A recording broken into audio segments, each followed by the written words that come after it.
Hi guys, good morning to all of you. मेरा नाम है रंजन कुमार और मैं अपने चैनल न्यूज़ सक्सेस मंत्रा में आप सभी का एक बार फिर से स्वागत करता हूँ। Guys, about me, this is Ranjan Kumar, completed my degree in BSc B.Ed, love to teach or interested in music, playing cricket and gardening. I am banking aspirant or qualified for LIC, ADO and assistant. Guys, follow me on YouTube, my new success Mantra channel. ठीक है, आपको new success मंत्रा channel यानी कि आप जाएंगे और वहाँ पे सर्च मारेंगे यूट्यूब पे न्यू सक्सेस मंत्रा चैनल, तो मेरा आगे आएगा रंजन कुमार। ठीक है, तो आप उसको फॉलो करो, आप उसको सब्सक्राइब करो और फिर मैं जो भी वीडियो डालूँगा वो आप तक इजीली पहुँच जाएगा। ठीक है, तो शुरू करते हैं हम लोग आज की क्लास एक मोटिवेशनल कोट के साथ। आज का जो मोटिवेशनल कोट है कह रहा है कि मंजिल पर पहुंचना है तो कभी राह के कांटों से मत घबराना। मंजिल पर पहुंचना है तो कभी राह के कांटों से मत घबराना, क्योंकि कांटे ही तो बढ़ाते हैं रफ्तार हमारे कदमों को।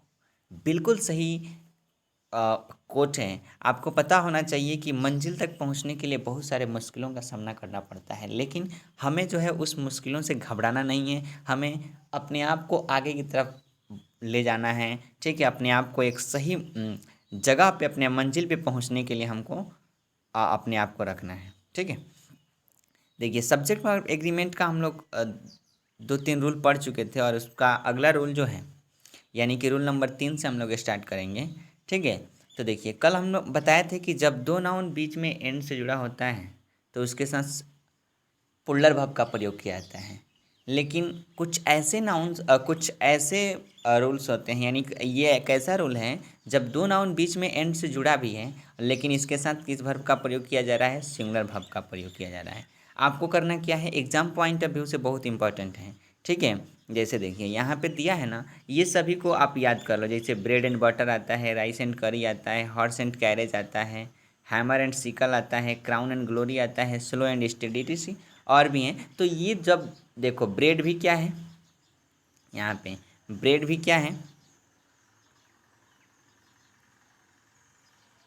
देखिए ब्रेड भी एक नाउन है और बटर भी नाउन है। दोनों बीच में किससे जुड़ा है, एंड से जुड़ा है। तो यहाँ पे दो नाउन बीच में एंड से जुड़ा होता है तो रूल होता है कि केवल उसके साथ पुल्लर वर्ब। लेकिन यहाँ पे जो है ना, यहाँ पे इसके साथ सिंगुलर वर्ब का प्रयोग किया जाता है, आपको याद रखना है। ठीक है, यानी bread and butter, rice and curry, horse and carriage, hammer and sickle, crown and glory सब और स्लो एंड स्टडी सब है ना, तो इसके साथ सिंगुलर वर्ब का प्रयोग किया जाता है। लेकिन यहाँ पे आपको हम एक चीज़, बहुत इंपॉर्टेंट चीज़ बताएंगे जो कि बहुत इंपॉर्टेंट होगा। देखिए अभी तो रूल कर रहा है कि जब दो नाउन बीच में एंड से जुड़े हों तो उसके साथ सिंगुलर वर्ब, जैसे ब्रेड एंड बटर है ना, देखिए दोनों बीच में एंड से जुड़ा है तो इसके साथ सिंगुलर वर्ब यानी कि इज माय फेवरेट फूड है। लेकिन यहाँ पे क्या बोला है कि आर सोल्ड में क्या बोला है, तो दोनों रूल को याद रखना है। देखिए कब आर सोल्ड का प्रयोग होगा, कब यहाँ पे इज का प्रयोग होगा। सपोज जब दो नाउन, रट जाना है रूल को, जब दो नाउन बीच में एंड से जुड़े हों और दोनों किसी एक ही वस्तु, एक ही व्यक्ति, एक ही वस्तु यानी एक ही चीज़ का बोध कराते हो तो उसके साथ सिंगुलर वर्ब का प्रयोग किया जाता है।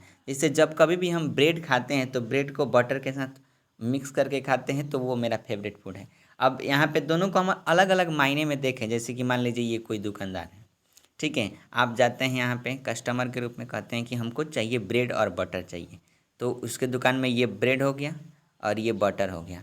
ठीक है, दुकान में आपका ब्रेड और बटर दो चीज़ रख दिया। अब वो दुकानदार जो है आपको ब्रेड यहाँ से उठा के देगा कि लीजिए आपका ब्रेड हो गया, और बटर यहाँ से उठा के देगा कि लीजिए ये आपका बटर हो गया। यानी यहाँ पे दोनों दो चीज़ हो गए। तो वहाँ पे हम लोग उसके साथ जब दोनों अलग अलग चीज़ को इंडिकेट करेगा तो वहाँ पे पुल्लर। लेकिन जब दोनों एक ही चीज़ को इंडिकेट करेगा, जैसे ब्रेड के साथ हम लोग बटर मिला के खाते हैं तो दोनों एक चीज़ है ना, कि ब्रेड अलग खाते हैं और बटर अलग खाते हैं, ऐसा कुछ नहीं होता है। दोनों अलग अलग चीज़, दोनों अलग अलग होता है तब उसके साथ पुल्लर। लेकिन जब दोनों एक ही चीज़ का बोध कराता है तो उसके साथ सिंगुलर। यानी कि याद रखना है कि जब दो नाउन बीच में एंड से जुड़े हों और दोनों किसी एक ही व्यक्ति की वस्तु एक ही चीज़ का बोध कराता है तो उसके साथ सिंगुलर वर्ब का प्रयोग किया जाता है। लेकिन अगर ब्रेड और बटर दुकान में खरीदने जाते हैं तो आपको ब्रेड अलग निकाल के देता है, बटर अलग निकाल के देता है, तो वो दोनों अलग अलग चीज़ें। ऐसा नहीं कि ब्रेड में बटर मिला के देता है दुकानदार, आपको नहीं ना देता है, तो अलग अलग चीज़ देता है। तो वहाँ पे आप क्या लगाओगे, आर सोल्ड करोगे। यानी bread and butter are sold भी होगा और bread and butter is my favourite food, यानी कि ये दोनों सही है। क्या है, ये दोनों सही है, यानी कि आर सोल्ड भी सही और bread and butter is my favourite food भी सही, दोनों सही है। चलिए दूसरा रूल वही है कि slow and steady wins the race. देखिए स्लो और स्टेडी यानी धीरे परंतु लगातार, एक ही चीज़ को इंडिकेट कर रहा है। स्लो एंड स्टेडी, धीरे परंतु लगातार, विंस द रेस, रेस को क्या करता है, जिताता है। तो इसके साथ भी सिंगुलर, यानी आपको याद कर लेना है। कुछ नहीं समझ में आ रहा है तो याद कर लो। ब्रेड एंड बटर के साथ सिंगुलर, राइस एंड करी के साथ सिंगुलर, हॉर्स एंड कैरेज के साथ सिंगुलर, हैमर एंड सिकल के साथ सिंगुलर, क्राउन एंड ग्लोरी के साथ सिंगुलर, स्लो एंड स्टेडी के साथ सिंगुलर। ठीक है, ये दोनों बीच में नाउन एंड से जुड़े हैं। ठीक है, चलिए अगले रूल की तरफ हम लोग देखते हैं। अगला जो कि ईच एवरी को लेके हैं। एक बात हम आपको बता देते हैं कि आप कहीं भी ईच का प्रयोग देखना, ठीक है, उसके बाद जो भर्ब आएगा, अगर ईच या एवरी का प्रयोग कहीं भी हुआ है तो उसके बाद जो भर्ब आएगा हमेशा सिंगुलर होगा, काम खत्म। रूल क्या कहता है कि ईच या एवरी, फिर ईच या एवरी बीच में किससे जुड़ा है, एंड से, यानी ईच या एवरी, ईच या एवरी बीच में एंड से जुड़ा है तो इसके बाद कौन सा भर्ब चाहिए, सिंगुलर भर्ब चाहिए। यानी ईच का प्रयोग कहीं भी आपको दिखाई देता है उसके बाद आने वाला जो भर्ब होगा वो सिंगुलर होगा, बस यही पढ़ना है, दूसरा कुछ नहीं। जैसे देखिए ईच बॉय ईच गर्ल बीच में किससे जुड़ा, एंड से जुड़ा, तो इसके बाद आने वाला जो भर्ब होगा वो सिंगुलर होना चाहिए। देखिए आने वाला भर्ब क्या है, इज है, यानी कि ये सही है बिल्कुल। सेम एज दूसरा सवाल, ईच एंड एवरी ओमेन। अब ईच का प्रयोग हो गया, एवरी का प्रयोग हो गया, तो इसके बाद आने वाला जो भर्ब होगा वो सिंगुलर होगा। यहाँ पे देखिए आने वाला भर्ब क्या है, हैज़ दिया है, सही है। अगर हैव दिया रहता है तो गलत होता, क्योंकि ईच या एवरी जो है अपने साथ क्या सिंगुलर भर्ब को रखता है। अब देखिए ईच ऑफ द 6 बॉयज, अब यहाँ पे बॉयज देखिए, ईच ऑफ द होता है ना, ईच ऑफ द के बाद जो नाउन होता है वो प्लूरल होता है, ध्यान रखिएगा एक बात हमेशा। ईचअप के बाद, ईचअप द के बाद नाउन जो है, ईचअप के बाद नाउन हमेशा प्लूरल होता है। देखिए ईचअप के बाद आने वाला नाउन बॉय है, बॉय में एस लगा है, डेट मीन्स प्लूरल है। लेकिन आपको बताया गया है कि ईच का प्रयोग कहीं भी होता है उसके साथ सिंगुलर भाव का प्रयोग किया जाता है। तो ईच के बाद, ईचअप के बाद केवल पार्टिकुलर रूल है कि ईचअप के बाद जो नाउन होगा वो प्लूरल होगा और ईच के बाद आने वाला जो भर्ब होगा वो सिंगुलर होगा। ईज आपका भर्ब है और ईज क्या है, सिंगुलर भाव। आई होप आपको ये सारी चीज़ें क्लियर हो गई होंगी। यानी ईच ऑफ के बाद पुल्लर नाउन और सिंगुलर भाव का प्रयोग किया जाता है, ये रूल कहता है। समझ में आ गया। चलिए अगले रूल की तरफ बढ़ते हैं। अगला रूल है मोस्ट इंपॉर्टेंट रूल है, एग्जाम पॉइंट ऑफ व्यू से बोलिए मत, बहुत इंपॉर्टेंट है। रूल आपको याद करना है कि one of either of neither of, one of either of neither of कहीं भी दिखाई देता है, पूरी इंग्लिश का बात बता रहे हैं, तो इसके बाद जो नाउन होगा वो पुल्लर होगा, काम खत्म। इसके बाद जो नाउन होगा वो पुल्लर होगा, इसके बाद जो भर्ब होगा वो सिंगुलर होगा, यही तो सीखना है। One of either of neither of के बाद जो नाउन होगा वो पुल्लर और जो भर्ब होगा वो सिंगुलर। रूल देखते हैं। वन ऑफ द बॉयज़ है, द बॉयज़, यहाँ पे बॉयज़ क्या है, बॉयज़ क्या है, नाउन है और नाउन में एस लगा है, यानी बॉय में एस लगा है तो ये पुल्लर हो गया, सही बात है। लेकिन इसके बाद आने वाला भर्ब क्या होना चाहिए, सिंगुलर होना चाहिए। आने वाला भर्ब क्या है, इज है, जो कि सिंगुलर है, सही हुआ, रूल सही हुआ। ठीक है, दूसरे क्वेश्चंस एग्जाम्पल देखो, आइदर ऑफ द है, आइदर ऑफ है, आइदर ऑफ के बाद जो नाउन होगा वो पुल्लर होगा। टीचर्स है, टीचर्स देखो, टीचर्स में एस लगा हुआ है, डेट मीन्स ये पुल्लर नाउन, कौन सा नाउन, ये टीचर्स जो है पुल्लर नाउन हो गया। लेकिन इसके बाद आने वाला भर्ब क्या होना चाहिए, सिंगुलर होना चाहिए। इसके बाद आने वाला भर्ब इज है, जो कि सिंगुलर है।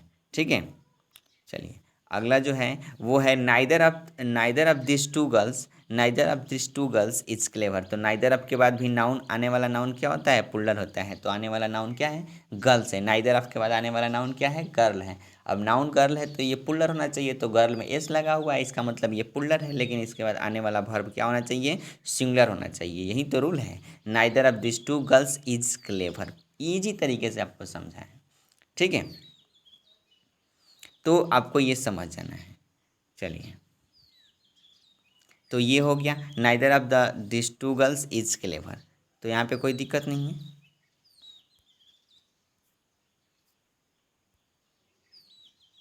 ठीक है, तो आपको करना क्या है,